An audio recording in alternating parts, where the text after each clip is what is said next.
जय माता दी दोस्तों, आप सभी का स्वागत है मेरे YouTube चैनल पूजा सहारा पर।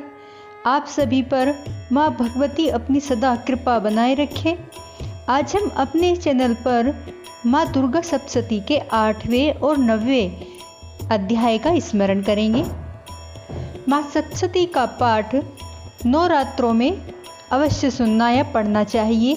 इससे माँ दुर्गा हमारी सभी मनोकामना पूरी करती है और हमारे घर में सुख समृद्धि के भंडारे भरती है और माँ सदा हम पर अपनी कृपा और दया बनाए रखे, यही प्रार्थना करती हूँ। तो शुरू करते हैं 8वां अध्याय। बोलो जय माता दी। महर्षि मेधा ने कहा, चंड और मुंड नामक असुरों के मारे जाने से और बहुत सी सेना के नष्ट हो जाने से असुरों के राजा प्रतापी शुंभु ने क्रोध युक्त होकर अपनी संपूर्ण सेना को युद्ध के लिए तैयार होने की आज्ञा दी। उसने कहा, अब युद्धायुध नामक 86 असुर सेनापति अपनी सेनाओं के साथ युद्ध के लिए जाए और कंबु नामक 84 सेनापति भी युद्ध के लिए जाए और कोटिवीर्य नामक 50 सेनापति और धूम्रकुल नामक के 100 सेनापति प्रस्थान करें। कालक, दोहार्द, मौर्य और काल के यह दैत्य भी मेरी आज्ञा से सजकर युद्ध के लिए कूच करें। भयानक शासन करने वाला असुरों का स्वामी शुंभ इस प्रकार आज्ञा देकर बहुत बड़ी सेना के साथ युद्ध के लिए चला। उसकी सेना को अपनी ओर आता देखकर चंडिका ने अपनी धनुष के टंकोर से पृथ्वी और आकाश के बीच गूंज की।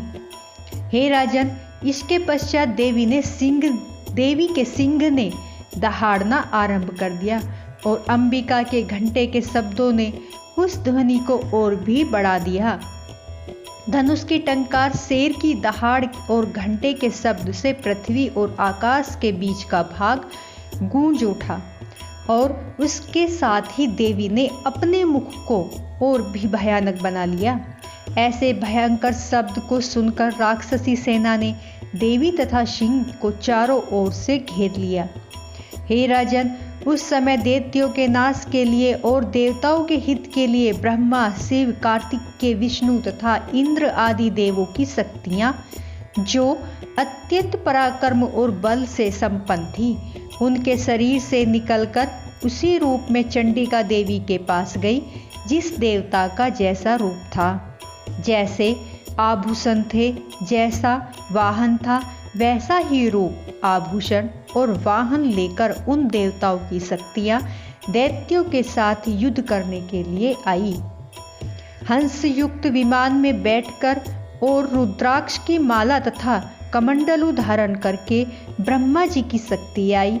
वृषभ पर सवार होकर हाथ में त्रिशूल लेकर महानाग का कंकण पहनकर और चंद्र रेखा से विभूषित होकर भगवान शंकर की शक्ति माहेश्वरी आई और मोर पर आरूढ़ होकर हाथ में शक्ति लिए दैत्यों से युद्ध करने के लिए कार्तिकेय जी की शक्ति उन्हीं के रूप में धारण करके आई।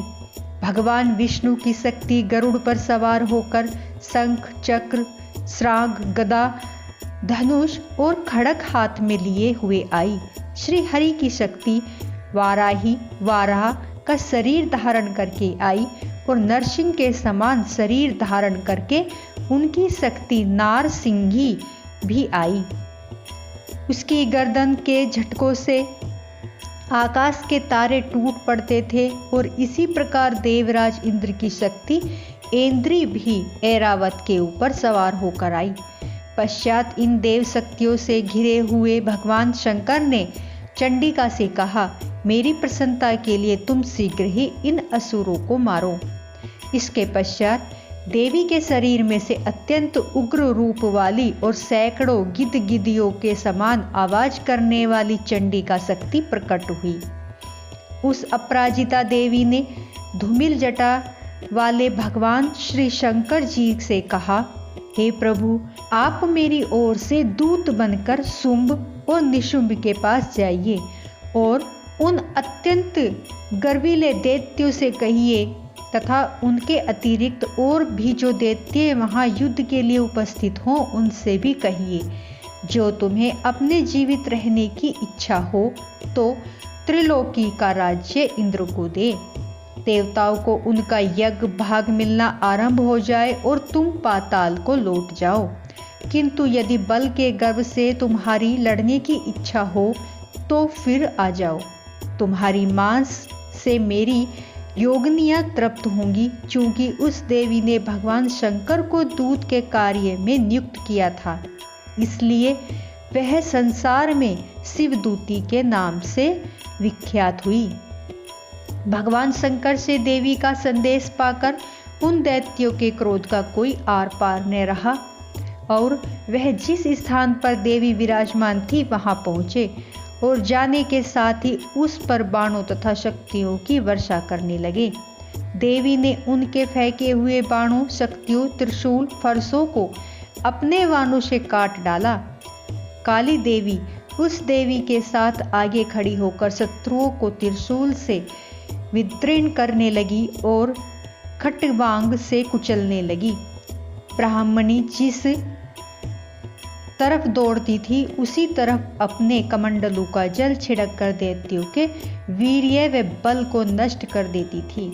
और इसी प्रकार माहेश्वरी त्रिशूल से, वैष्णवी चक्र से और अत्यंत कोप वाली कौमारी शक्ति द्वारा असुरों को मार रही थी और ऐन्द्री के बाजू उसके प्रहार से सैकड़ों दैत्य रक्त की नदियां बहाते हुए पृथ्वी पर सो गए। वाराही के कितने ही राक्षसों को अपनी थूथन द्वारा मृत्यु के घाट उतार दिया। दाढ़ों के अग्र भाग से निकले कितने ही राक्षसों की छाती को चीर डाला। चक्र की चोट से कितनों को ही विदीर्ण करके धरती पर डाल दिया। बड़े बड़े राक्षसों को नरसिंही अपने नखों से विदीर्ण कर रही थी और भक्षण कर रही थी और सिंहनाद से चारों दिशाओं को गूंजती हुई रणभूमि में विचर रही थी। शिवदूती के प्रचंड अट्टहास से कितने ही दैत्य भयभीत होकर पृथ्वी पर गिर पड़े और उनके गिरते ही वह उनको भक्षण कर गई। इस तरह क्रोध में भरे हुए मातगणों द्वारा नाना प्रकार के उपायों से बड़े बड़े असुरों को मरते हुए देखकर राक्षसी सेना भाग खड़ी हुई और उनको इस प्रकार भागता देखकर रक्त बीज नामक महापराक्रमी राक्षस क्रोध में भरकर युद्ध के लिए आगे बढ़ा। उसके शरीर से रक्त की बूंदें पृथ्वी पर जैसे ही गिरती थी, तुरंत वैसे ही शरीर वाला तथा वैसा ही बलवान दैत्य पृथ्वी से उत्पन्न हो जाता था। रक्त बीज गदा हाथ में लेकर ऐन्द्री के साथ युद्ध करने लगा। जब ऐन्द्री शक्ति ने अपने वज्र से उसको मारा तो घायल होने के कारण उसके शरीर से बहुत सा रक्त बहने लगा और उसकी प्रत्येक बूंद से उसके समान ही बलवान तथा महापराक्रमी अनेकों दैत्य भयंकर रूप से प्रकट हो गए। वह सबके सब दैत्य बीज के समान ही बलवान तेज वाले थे। वह भी भयंकर अस्त्र शस्त्र लेकर देवियों के साथ लड़ने लगे। जब ऐन्द्री के वज्र प्रहार से उसके मस्तक पर चोट लगी और रक्त बहने लगा तो उसमें से हजारों ही पुरुष उत्पन्न हो गए। वैष्णवी ने चक्र से और ऐन्द्री ने गदा से रक्त बीज को चोट पहुंचाई और वैष्णवी के चक्र से घायल होने पर उसके शरीर से जो रक्त बहा उससे हजारों महाअसुर उत्पन्न हुए, जिनके द्वारा यह जगत व्याप्त हो गया। कौमारी ने शक्ति से, वाराही ने खड्ग से और माहेश्वरी ने त्रिशूल से उसको घायल किया। इस प्रकार क्रोध में भरकर महादैत्य ने सब मात्र शक्तियों को पृथक पृथक गदा से प्रहार किया और माताओं ने शक्ति तथा शूल इत्यादि से उसको बार बार घायल किया। उससे सैकड़ों महादैत्य उत्पन्न हुए और इस प्रकार उस रक्त बीज से के रुधिर से उत्पन्न हुए असुरों से संपूर्ण जगत व्याप्त हो गया, जिससे देवताओं को भय हुआ। देवताओं को भयभीत देखकर चंडिका ने काली से कहा, हे चामुंडे, अपने मुख को बड़ा करो और मेरे शस्त्रघात से उत्पन्न हुए रक्त बिंदुओं तथा रक्त बिंदुओं से उत्पन्न हुए महाअसुरों को तुम अपने इस मुख से भक्षण करती जाओ। इस प्रकार रक्त बिंदुओं से उत्पन्न हुए महादैत्य को भक्षण करती हुई तुम रणभूमि में विचरो। इस प्रकार रक्त क्षीण होने से यह दैत्य नष्ट हो जाएगा। तुम्हारे भक्षण करने के कारण अन्य दैत्य नहीं होंगे। काली से इस प्रकार कहकर चंडिका देवी ने रक्त बीज पर अपने त्रिशूल से प्रहार किया और काली देवी ने अपने मुख में उसका रक्त ले लिया। तब उसने गदा से चंडिका पर प्रहार किया। प्रहार से चंडिका को तनिक भी कष्ट न हुआ, किंतु रक्त बीज के शरीर से बहुत सा रक्त बहने लगा, लेकिन उसके गिरने के साथ ही काली ने उसको अपने मुख में ले लिया। काली के मुख में उस रक्त से जो असुर उत्पन्न हुए उनको उसने भक्षण कर लिया और रक्त को पीती गई। तदंतर देवी ने रक्त बीज को, जिसका कि खून काली ने पिया था, चंडिका ने उस दैत्य को वज्र, बाण, खड़ग और वृष्टि इत्यादि से मार डाला। हे राजन, अनेक प्रकार के शस्त्रों से मारा हुआ और खून से वंचित वह महादैत्य रक्त बीज पृथ्वी पर गिर पड़ा।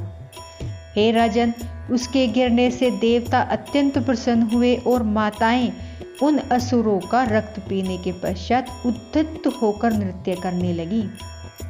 जय माता दी। तो भक्तों, आज हमारा अभी 8वां अध्याय संपूर्ण होता है। अब हम 9वें अध्याय के स्मरण करेंगे। 9वां अध्याय, इसमें हम निशुंभ वध की कथा सुनेंगे। तो बोलो जय माता दी। राजा ने कहा, हे ऋषिराज, आपने रक्त बीज वध से संबंध रखने वाला वृत्तांत तो मुझे सुनाया। अब रक्त बीज के मरने के पश्चात क्रोध में भरे हुए शुंभ व निशुंभ ने जो कर्म किया वह सुनना चाहता हूँ। महर्षि मेधा ने कहा, रक्त बीज के मारे जाने पर शुंभ और निशुंभ को बड़ा क्रोध आया और अपनी बहुत बड़ी सेना का इस प्रकार सर्वनाश होते देखकर निशुंभ देवी पर आक्रमण करने के लिए दौड़ा। उसके साथ बहुत से बड़े बड़े असुर देवी को मारने के वास्ते दौड़े और महाकर्मी शुंभ अपनी सेना सहित चंडिका को मारने के लिए बढ़ा। फिर शुंभ और निशुंभ का देवी से घोर युद्ध होने लगा और वह दोनों असुर इस प्रकार देवी पर बाण फेंकने लगे जैसे मेघों से वर्षा हो रही हो। उन दोनों के चलाए हुए बाणों को देवी ने अपने बाणों से काट डाला और अपने शस्त्रों की वर्षा से उन दैत्यों को चोट पहुंचाई। निशुंभ ने तीक्ष्ण तलवार और चमकती हुई ढाल लेकर देवी के सिंह पर आक्रमण किया। अपने वाहन को चोट पहुंची देखकर देवी ने अपने श्रूप नामक बाण से निशुंभ की तलवार व ढाल दोनों को ही काट डाला। तलवार और ढाल कट जाने पर निशुंभ ने देवी पर शक्ति से प्रहार किया। देवी ने अपने चक्र से उसके 2 टुकड़े कर दिए। फिर क्या था, दैत्य मारे क्रोध से जल भुन गया और उसने देवी को मारने के लिए उसकी ओर शूल फेंका, किंतु देवी ने अपने मुक्के से उसको चूर चूर कर डाला। फिर उसने देवी पर गदा का प्रहार किया। देवी ने त्रिशूल से गदा को भस्म कर दिया। इसके पश्चात वह फरसा हाथ में लेकर देवी की ओर लपका। देवी ने अपने तीखे बाणों से उसे धरती पर सुला दिया। अपने पराक्रमी भाई निशुंभ के इस प्रकार से मरने पर शुंभ क्रोध में भरकर देवी को मारने के लिए दौड़ा। वह रथ में बैठा हुआ उत्तम आयुधों से सुशोभित अपनी 8 बड़ी बड़ी भुजाओं से सारे आकाश को ढके हुए था। शुंभ को आते देखकर देवी ने अपना शंख बजाया और धनुष की टंकोर का भी अत्यंत दुस्सह शब्द किया। साथ ही अपने घंटे के शब्द से, जो कि संपूर्ण दैत्य सेना के तेज को नष्ट करने वाला था, संपूर्ण दिशाओं में व्याप्त कर दिया। इसके पश्चात देवी के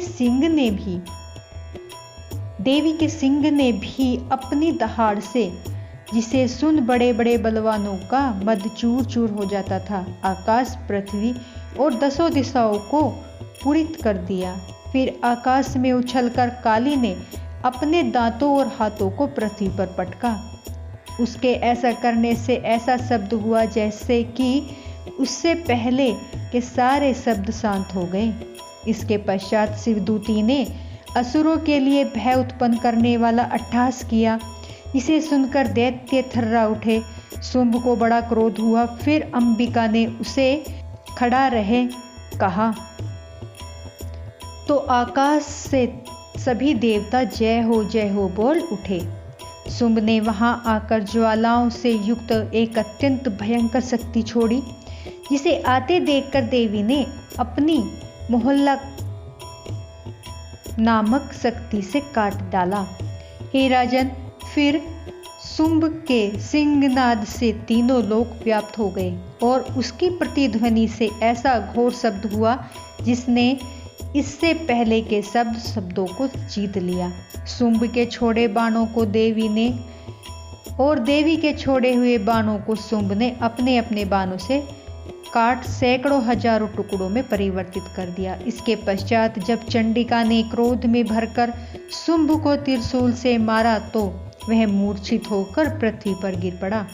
जब उसकी मूर्छा दूर हुई तो वह धनुष लेकर आया और अपने बाणों से उसने देवी काली तथा सिंह को घायल कर दिया। फिर उस राक्षस ने 10,000 भुजाएं धारण करके चक्र आदि आयुधों से देवी को आच्छादित कर दिया और तब भगवती दुर्गा ने कुपित होकर अपने बाणों से उन चक्रों तथा बाणों को काट डाला। यह देखकर निशुंभ हाथ में गदा लेकर चंडिका को मारने के लिए दौड़ा। उसके आते ही देवी ने तीक्ष्ण धार वाले खड़ग से उसकी गदा को काट डाला।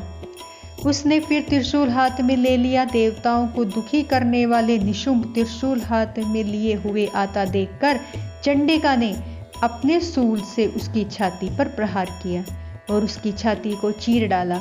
शूल विदीर्ण हो जाने पर उसकी छाती में से एक उस जैसा ही महापराक्रमी दैत्य ठहर जा कहता हुआ निकला। उसको देखकर देवी ने बड़े जोर से ठहाका लगाया। अभी वह निकलने ही न पाया था कि उसका सिर अपनी तलवार से काट डाला। सिर के कटने के साथ ही वह पृथ्वी पर गिर पड़ा। तदंतर सिंह दहाड़ कर असुरों का भक्षण करने लगा और काली शिवदूती भी राक्षसों का रक्त पीने लगी। कौमारी की शक्ति से कितने ही महादैत्य नष्ट हो गए। ब्रह्मा जी के कमंडल के जल से कितने ही असुर समाप्त हो गए। कई दैत्य माहेश्वरी के त्रिशूल से विदीर्ण होकर पृथ्वी पर गिर पड़े और वाराही के प्रहारों से छिन्न भिन्न होकर धराशायी हो गए। वैष्णवी ने भी अपने चक्र से बड़े बड़े महापराक्रमियों का कचम्मुर निकालकर उन्हें यमलोक भेज दिया और इंद्री ने कितने ही महाबली राक्षस टुकड़े टुकड़े कर दिए। कई दैत्य मारे गए, कई भाग गए, कितने ही काली शिवदूती और सिंह ने भक्षण कर लिया। तो जय माता दी। तो भक्तों, आज हमारा ये 9वां अध्याय संपूर्ण होता है। माँ काली आप पर सदा अपनी कृपा बनाए रखे। बोलो जय माता दी। प्लीज़ दोस्तों, मेरी वीडियो को लाइक सब्सक्राइब जरूर करें और एक प्यारा सा कमेंट माता के लिए ज़रूर लिखें। जय माता दी।